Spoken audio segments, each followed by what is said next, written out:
dead people. And the hair of you see a woman, I stopped my children from putting the dead hair of dead people.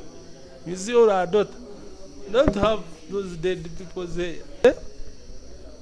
So what they do? There was when the people die, they shave their what? Process them and sell them their hair. Now when dead people die, the cost of burning stuff in US and those developed countries is higher. So they would rather sell it. They will give out charities or to organizations that have who can burn these things. But in Africa they will buy them. And the water million start. Imagine if your brother dies, and those guys have a lot of clothes. If your brother dies and he has 500 coat suits, sell them. And the water million zingai.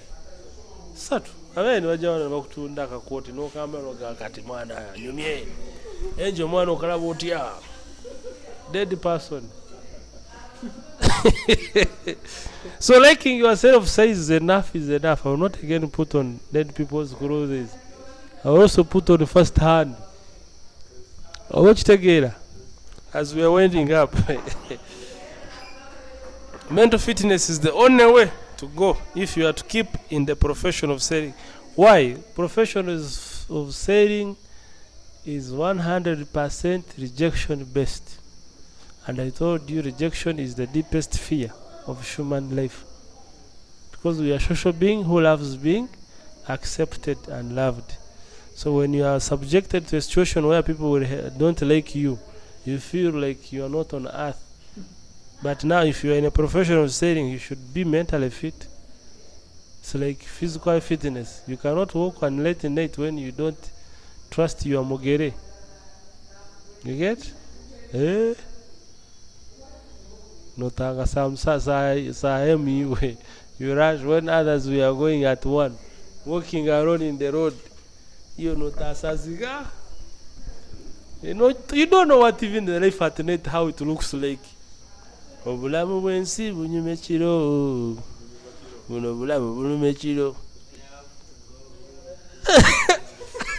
You see. Keep it in mind that they will buy what you are selling. Succeeding at sales calls for great work. Working extra hard is on yourself. Your skills, your attitude, your numbers, among others, will be the decisive factor. A major difference between successful people and average salespeople is that successful salespeople work much harder than average. Average people want to work hard. They are planning to work hard sometime in the future. They don't want to work hard. They are planning to work hard sometime in where? And your time is going to come. They even claim that they work hard and complain about how diligently they work, but they don't really work very hard at all. Over and over, when successful people are questioned in any area of life, they say things like, I was not smart than other people, but I was willing to work harder than they were. You get? It is a process to work with the prospect from prospecting to closing the sale. It is really hard work. It calls for serious commitment, but it finally pays off well. The process of qualifying prospects is grueling because it calls you to resist the temptation of presenting your business to the prospect.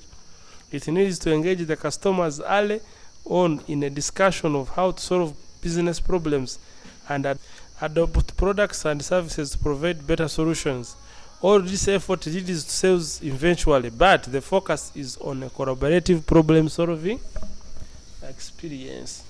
So you are tempted to tell your people, your target client, to sell to them. Instead, you should first engage them with understanding. As we shall see in the future, that when you are a salesman, you go there in 4 ways. You're there as a detective. Olimbega. You are detecting their problems, their needs, their wants, how much they are making, how many clients they are making, etc. 2, you are going there as a teacher. You are going to teach them your benefits, or the benefits of working with you, and how to make them businesses better. 3, you are going there as an expert on sales and marketing. And then you are going there as a friend who is coming to help. And those things are not easy to mix them. Because you need to know when you should be a detective before you become a teacher. You need to know when you should be an expert before you become a friend. So that mix should be playing around. So when should you be an expert? When should you be a friend? It's you to judge the situation. So that's why we say it needs some good hard work. On attitude, you work hard on what? Some of you are grown up telling you certain tribes are bad.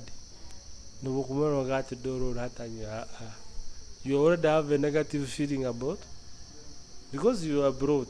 Others you are brought thinking certain colors are what? Like my friend here, the Zungus, Tayagala. Even on the website, he didn't put any Mzungu there. He would rather put images. He doesn't like Mzungu. But if Mzungu is the one going to give you money, first put your difference. Okay? So you have to work on what? Your attitude. Then you have to work on your feelings. You need to work on your perception, your thinking. And more importantly, you need to work on your head. You become mentally. So basically,